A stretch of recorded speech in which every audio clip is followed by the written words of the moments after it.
Welcome back to Your Real Estate Voice with Barb Schlinker, the weekly radio show that informs and educates you on how to buy or sell real estate with Barb Schlinker, the owner broker of Your Home Sold Guaranteed Realty. Now, Barb, when home sellers put their home on the market, many are expecting activity right away. Should home sellers hold out for the best offers or even multiple offers or backup offers when they're selling a house? Well, Richard, I get that question a lot. They're like, okay, so I've got showings going on and I've got this offer in front of me. Should I wait for another offer? And these offers have a time deadline. If you don't respond by the time, technically the deal is dead. And a lot of times they come in on the weekends because that's when buyers are out looking at homes. And, people don't sell homes very often. And I try to manage expectations and tell people, hey, I don't know if the seller's out of town this weekend. I'll do my best to try to reach them. But if they are, you're going to have to wait. Will you give me more time to present the offer? I had two last weekend where their deadlines happen before the end of the holiday weekend. So I had to process those sales for the clients. But at the end of the day, people don't sell homes very often. And there's no way of knowing for sure if you're going to get multiple offers, but there are some clues that I'll be talking about here and how you can kind of get a feel for whether or not you might have a chance of getting multiple offers. And not all real estate agents actually know how to position a home to get multiple offers. If you do have multiple offers as a home seller, you're definitely in the driver's seat because you get to pick the best one. You get to play one against the other to get the most money. It's a lot of fun. But there are definitely clues that indicate whether or not you're going to get more than one. First of all, typically, if there's other agents involved, they will actually typically reach, not all the time, but usually they'll reach out to me and say, hey, I have a buyer bringing an offer. Are there going to be any other offers, right? Or they'll put it in their feedback that the buyers are considering an offer. Now, I always get nervous about sharing that information with the seller because sometimes it doesn't happen. There are times when a buyer will say, oh, I want to make an offer on that house. And then just like squirrel, they get distracted somewhere else and go, oh, maybe I'll buy this one instead, where the agent has already promised an offer. You're telling the seller there's an offer coming in and then it doesn't happen. So I don't like to disappoint. Usually I'll wait until I have it in my hands and then it's real. But the first clue is a reflection of the volume of calls that you're getting about the property, the volume of showings, that kind of thing. So how many showings are normal? So I looked at the statistics. Actually, the showing service has these, and I checked in all different prices between 200 up to almost a million. And the numbers were fairly consistent. It was between 6 and 8 showings is considered the average number of showings per week. If you're getting less than that, there's a couple of problems. Price is too high. Maybe the home is not being marketed right. Maybe it's just not the right home. I don't know. But it's either pricing, marketing, or it's both. So that's a clue. One of them is the number of showings. And then if you're not getting very many showings, is it time to make a change in price? Not necessarily. Some people will wait out the process and eventually they will get an offer. But if it goes too long and the showings drop off, you got a problem. Generally, you can tell in the first 30 days if you're on track based on the volume of showings and the activity. Although I will say for most home sellers, it's just not fun to do that, especially if you live in the home, to have to leave for every showing, wait for it to happen, get back, and you're wondering what they did in the house and all that. So I recently had a home seller where they were getting a really good volume of showings. We had a really good turnout at the open house as well. And we finally got one offer. And that was the question. Should I wait around for another offer? And I'm like, if you don't have one in front of you and it's something that you'll accept, I would just work with the one that you have. You can always accept a backup offer after the fact. And this happened on another property about 2 weeks ago. We had a great turnout at the open house. within that day, we got an offer, we negotiated, put it under contract in a day or so. And then the following weekend, I held another open house at a different property, similar price range. And here comes two of the agents that were at the other open house telling me, well, my buyer wanted that house, but they weren't ready yet. Either they weren't qualified yet or something, weren't quite ready to make an offer. So that begs the question, how many showings are done with agents that don't know if their buyers are ready to make an offer? I would think it's probably more than you think. And that's not what the home seller's thinking. The home seller's thinking, well, everybody showing my home must be fully qualified to buy a home, and they want a home like that. And the fact is, I would say it's less than half the time that that's really true. Many agents use the opportunity to meet a buyer as a way of showing homes.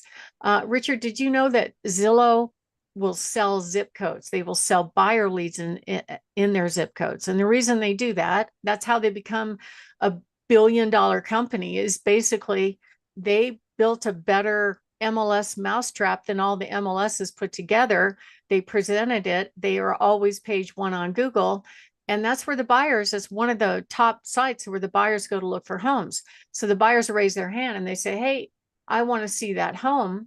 So what Zillow does is they sell these buyer leads to real estate agents that pay for zip codes.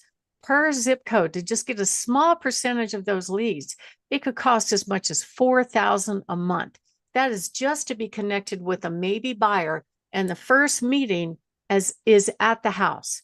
They don't know if they can buy a couch on Craigslist. They don't know what the buyer is looking for. They're just trying to get FaceTime with the buyer so they can maybe make money.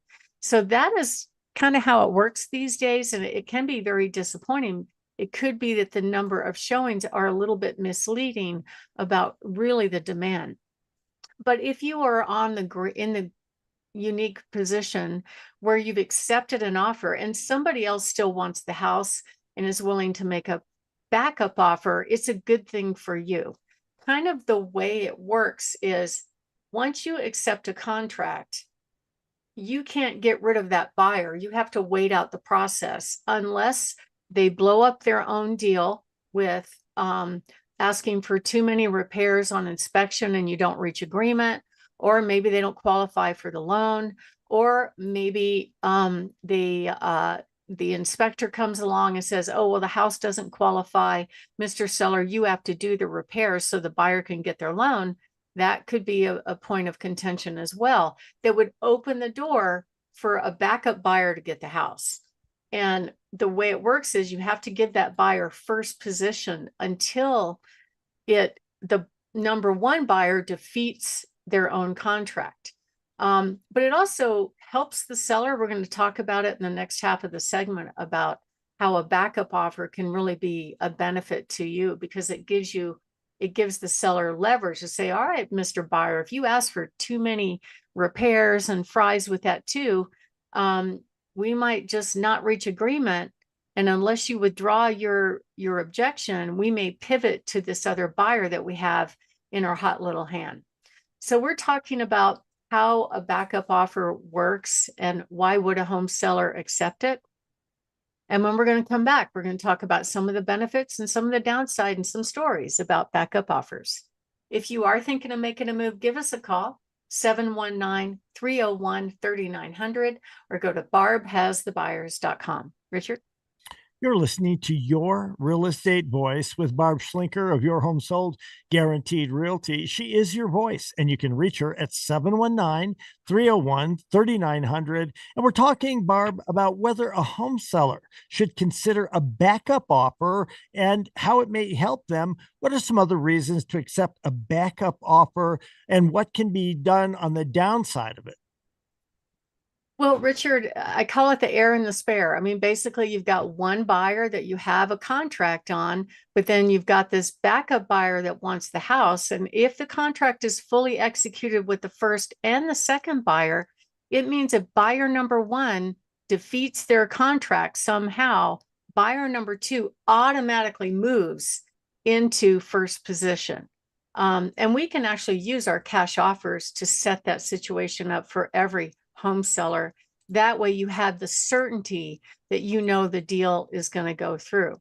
The downside of accepting a backup offer, though, is that if buyer number two made an offer and they're sitting as the spare, the buyer in waiting to get the house, and weeks go by, you go past the inspection, you might come up on the appraisal, and then all of a sudden buyer number one blows up the contract, you call buyer number two, it could be that buyer number two moved on and said, nope, never mind. I've already wrote an offer on this other house, so we're just going to skip that one. So that's the downside of it. Though I had it happen one time where a buyer made an offer. In that case, the seller their plan for showing was basically to allow by appointment showings, which was fine. And the very first buyer that came in the door wanted the house. And we were trying to hold it back for a little bit of time, that in other words, we weren't going to look at offers till the following Monday. But the way the offer came in was, it was basically an ultimatum. If you don't accept our offer today, we are going to withdraw our offer. We're not going to wait until Monday.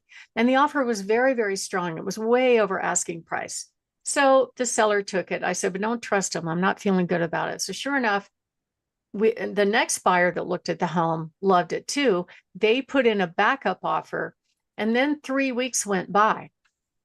3 weeks go by, buyer number one suddenly decides they have a home to sell, and they gave us another ultimatum that said, if you don't give us an extension, and because our home sale contract blew up, we're going to terminate.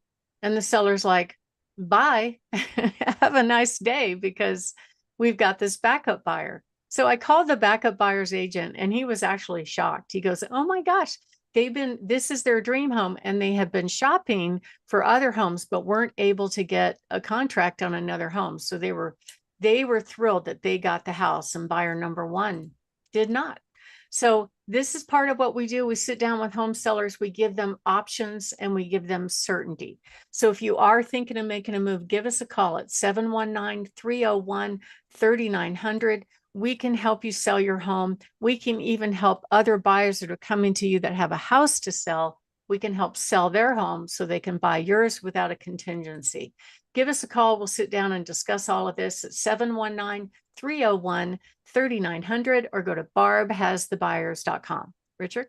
Barb, I want people to know that you and your team are the only company that I'd recommend to people out there who are thinking of selling their homes and downsizing to a smaller home. They can get that information at 719-301-3900. A reminder, you're listening to Your Real Estate Voice with Barb Schlinker of Your Home Sold Guaranteed Realty. She is your real estate voice. And if you're thinking about making a move, 719-301-3900. A short break. When we come back, we'll be discussing how to choose the right realtor when you're selling a Colorado home, plus Barb's hot new listings. Don't miss that.